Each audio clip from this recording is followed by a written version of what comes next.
Você que está ouvindo esse podcast vive no trânsito entre uma reunião e outra, só um carro poderá te dar a segurança que precisa. O Volkswagen Taos. O SUVW com nota máxima em segurança e com sensor de ponto cego, assistente de faixa e muitos outros poderes. Taos, um carro com superpoderes.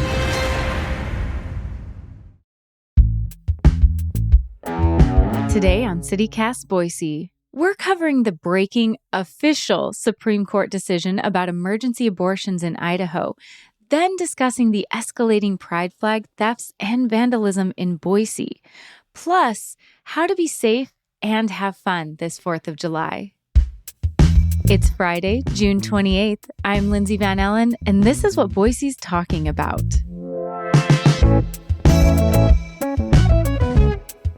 Well, this is another happy Friday. I've got Frankie Barnhill, executive producer at CityCast Boise, with me. How are you doing, Frankie? I'm doing pretty well, Lindsay, and we're recording this, of course, Thursday morning for folks to have fresh news on Friday. And the fresh news is a big one. What happened today? Yeah, so you might have heard in yesterday's episode where we talked about how there was a inadvertent or accidentally released Supreme Court opinion about the Idaho EMTALA case. As of this morning, that is the official opinion. So they have officially dismissed the Idaho case, which means it kicks it back to the Idaho District Court. If you didn't get a chance to listen to the episode or haven't seen the news about this, this was the case about where the federal government sued Idaho over EMTALA, the Emergency Medical Treatment and Labor Act. And so the justices, it was a 6-3 decision. 3 of the conservative justices sided with the liberal justices, saying that this needs to be decided on the merits of the case, but that the injunction is in place. So what you need to know right now is, as of Thursday morning, if you are pregnant and you have a medical emergency, you can get an emergency abortion in Idaho to protect your life and your health. But we will have another discussion, another episode really going into depth about what this will mean in the future and what this looks like going forward. But I wanted everybody to know, if you need that emergency abortion for your health or your life, you can get that in Idaho now, which is huge. That was not available last week. Frankie, I wanted to talk about another thing that's been going on around the area. You've seen about the pride flags on Harrison Boulevard, right? Yeah, 4 years in a row, these things keep being stolen. They keep being damaged, ripped down. And these, of course, are the flags that are put up by this private money. This is the Pride Festival. Boise Pride Festival fronts this in collaboration with the North End Neighborhood Association. Mm-hmm. And yeah, 4 years in a row, this just keeps happening. And the Statesman had an article about this that included some comments from Boise Police Chief Ron Weiniger about, basically saying, like, we don't stand for this in our community, and yet it keeps happening. And they talked about how it's escalating. So they were giving numbers in the article about how the amount of flags destroyed or ruined, it keeps escalating. This is not a problem that's resolving or getting better or that we're necessarily finding solutions to. In 2021, an 18-year-old was arrested and sentenced to 10 days in jail because of their participation in that. But the thefts have also escalated to vandalism, with destroyed flags being left around the flagpoles and around the area. So it's not even just theft anymore. But the police department did say that the most recent theft was over $1,000 in loss. So as they're investigating, that could lead to felony charges. Right. Yeah. It crosses the threshold into felony after the $1,000 mark is made. And yeah, I mean, it is fascinating to me, though, that, it's the end of Pride Month. And the police department, is coming out. I think it was on Sunday, they sent this press release out. And in it, quote, the chief said, quote, "The Boise Police Department will spend the resources necessary to identify and apprehend those responsible for the crimes that have already occurred, and we will be on guard to prevent this from continuing." I think I'm curious to know what that will look like. Like next year, will there be are there going to be more patrols, by Boise police? Like if they're taking this really seriously? I just feel like this is something that, okay, this is a pattern that's not stopping. So what can we do? Well, and we recognize that year after year, this is happening and it's impacting this neighborhood. Lots of people are having to spend lots of money to keep putting these flags up. And the North End Neighborhood Association has talked about that. This is very important to them. The Pride Association has talked about how this is very important to them. And so they keep spending the money to put this up. It's an important visual for the city. And so, but we know this is going to happen. So can we put cameras up? Like you said, Right. yeah. What is the way we could do this? Because we know they're going to put the flags up next year. The flags are going to be targeted. And so it seems like you said, kind of a no-brainer. Like, let's get some cameras up. Let's get more patrols. Maybe somebody just hangs at the end of the block and watches every night and we catch these people. Like, let's bring a couple consequences here and see if we can reverse course.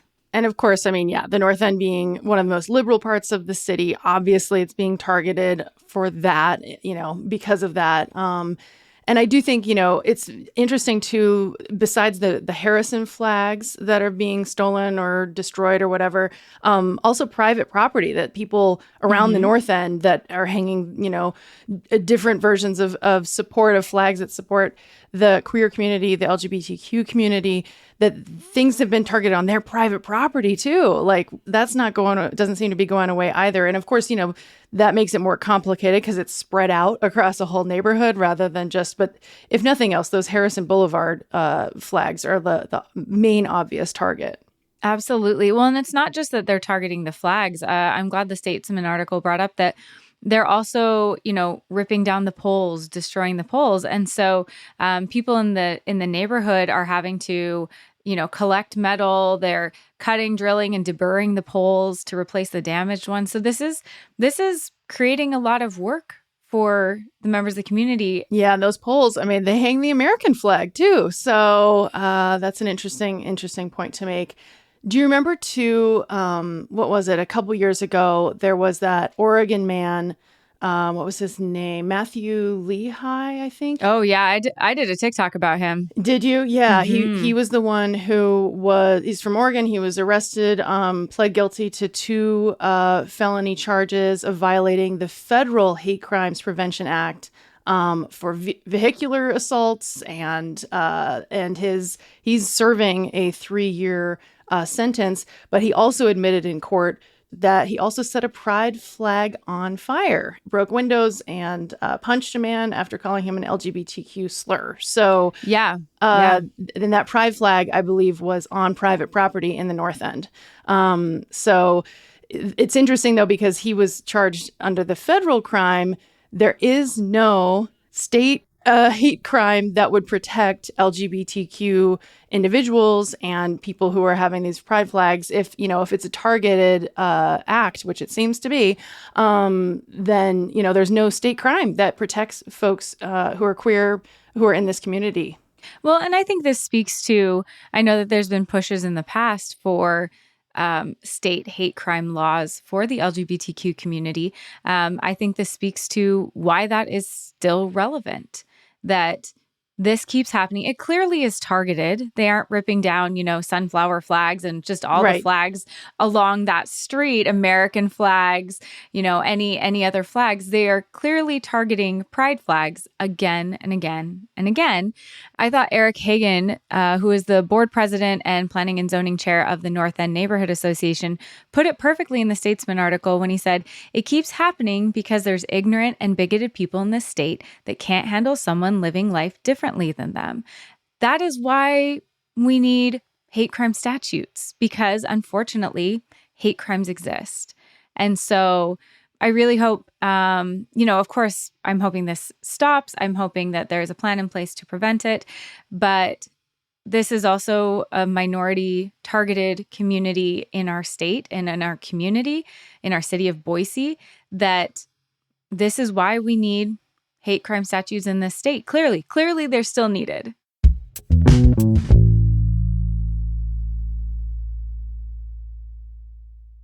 Frankie, I know we sometimes default to the weather when we're having our discussions, but this time it's kind of important, and I think a discussion we need to have because we've been having some really hot days in June, and closing out June, we're going to also be having some really, really hot days. So how bad is it going to get?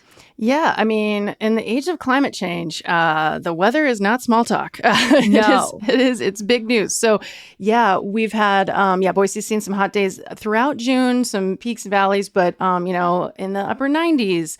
And as far as like the immediate forecast, this weekend's going to be hot. High of 96 on Saturday. Wow. Which, side note, the Twilight Criterium is happening this weekend. And one of their aims, they moved it up. They usually do it in early July. And they purposely moved it up to late June, hoping that they would have cooler weather for all those cyclists.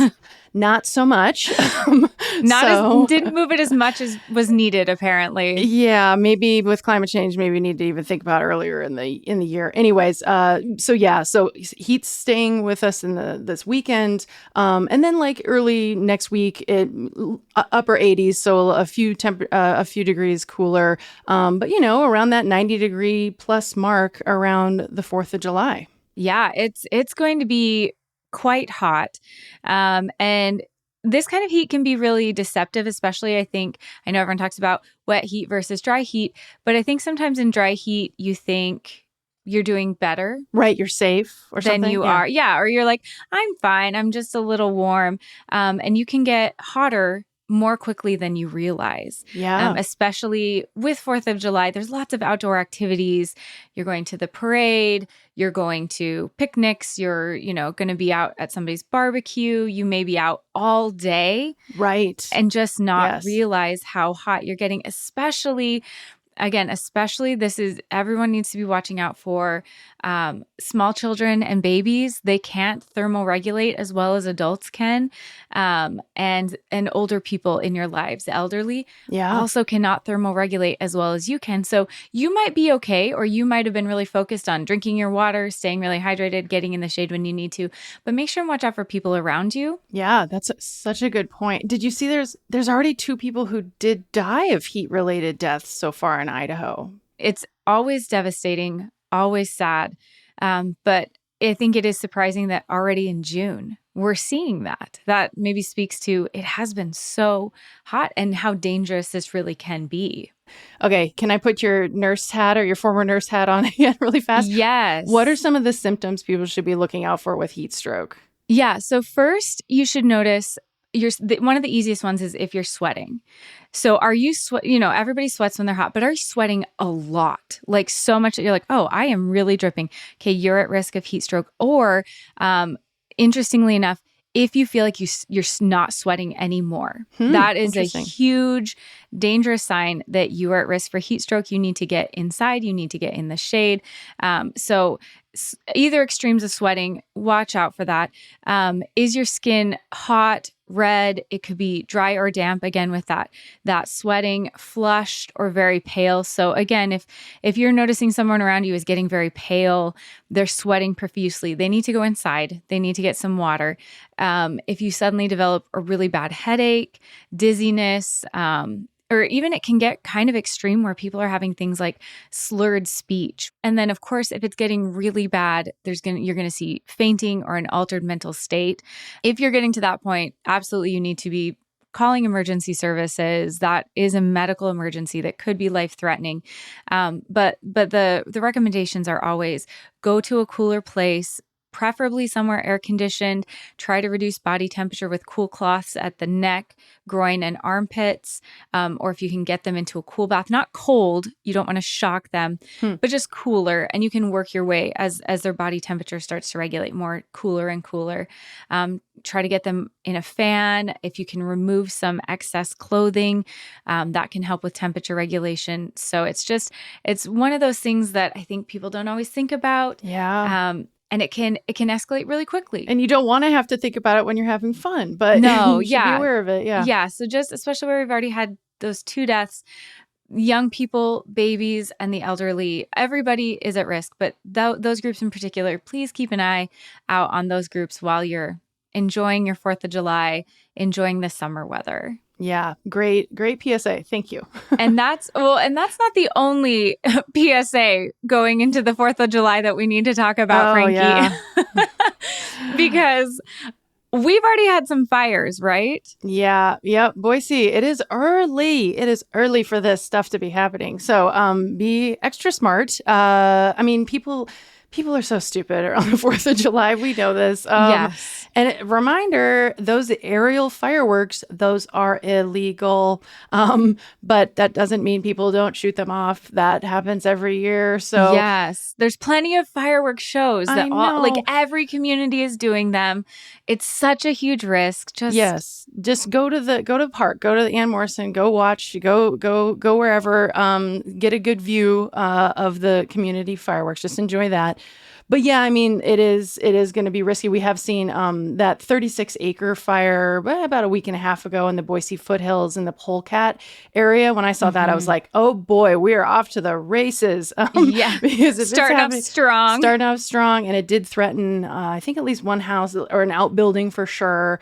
Nobody was harmed, thankfully. And the Boise Police Department and the BLM was able to put it out quickly, but those things move fast in the foothills, and so it's always dangerous. And someone was arrested. The Boise Police Department arrested a man in connection with that for arson. So it's dangerous, and we got to be on high alert and just be smart. Be very smart. Yeah. And if you see people being stupid, pay attention to what they're doing. Exactly. Yeah. Well, and several agencies have talked about, because we had such a wet spring, there was so much more like flora growth. Exactly. Yeah, like everything grew up so much more prolifically. Yeah, the grasses are just like ready to go now that it's been hot.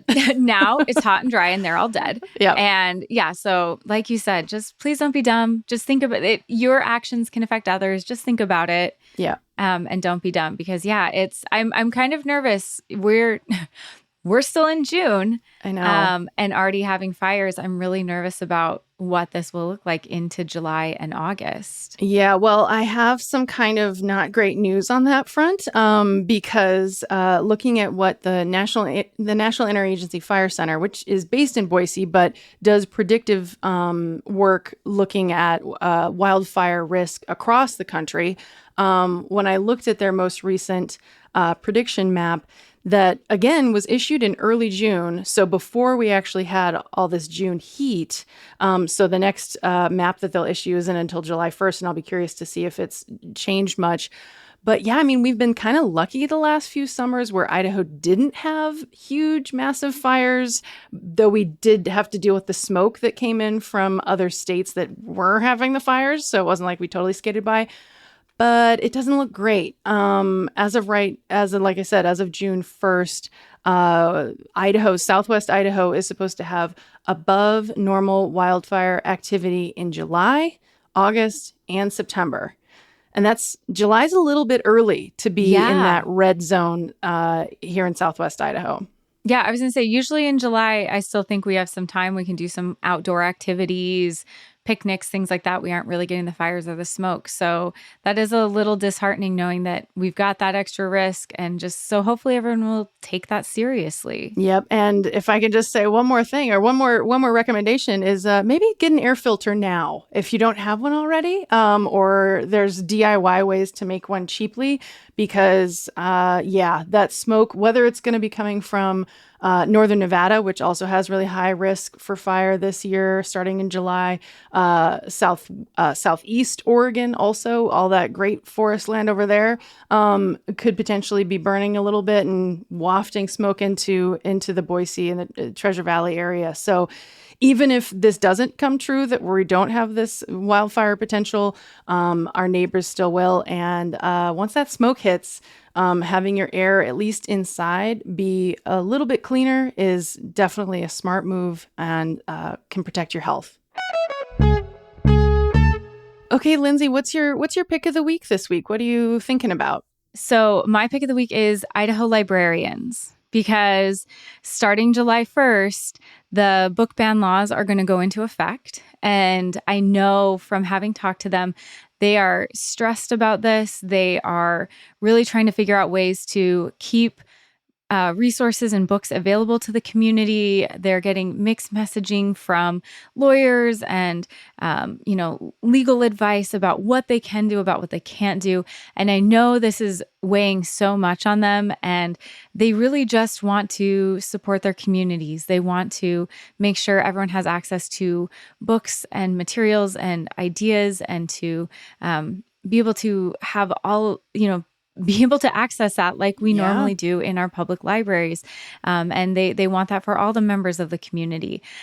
So my top pick is, please keep your librarians in focus this week. This is going to be a tough week for them.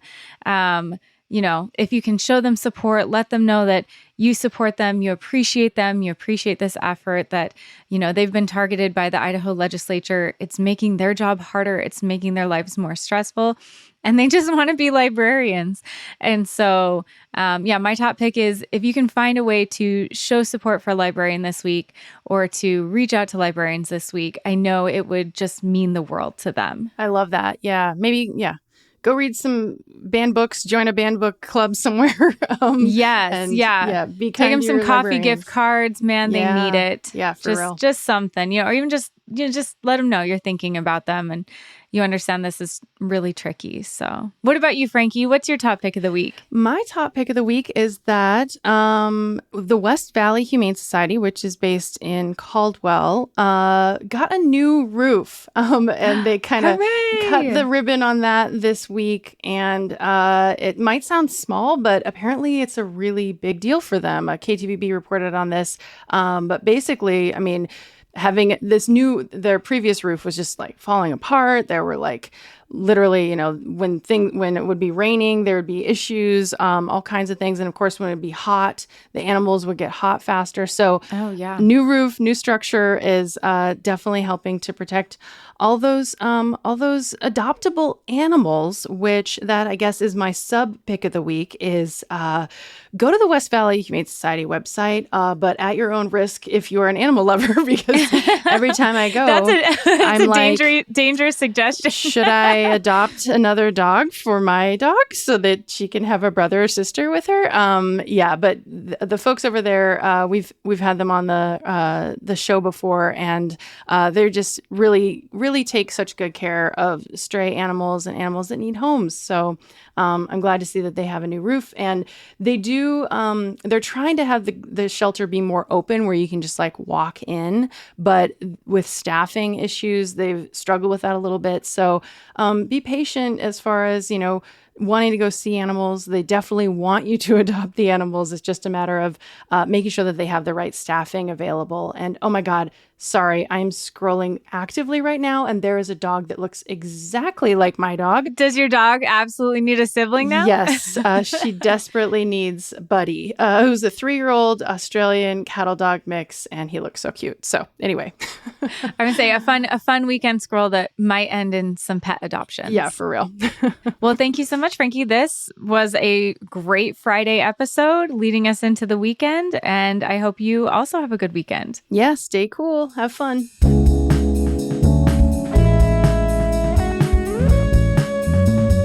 That's all for today here on CityCast Boise. The show is produced by Evelyn Avitia, Frankie Barnhill, and me, Lindsay Van Allen. Blake Hunter writes our Hey Boise newsletter, and our music is by Up Is the Down Is The. If you enjoyed our show today, leave us a review. It helps other people find us. We'll be back on Monday with our July guide. You won't want to miss it.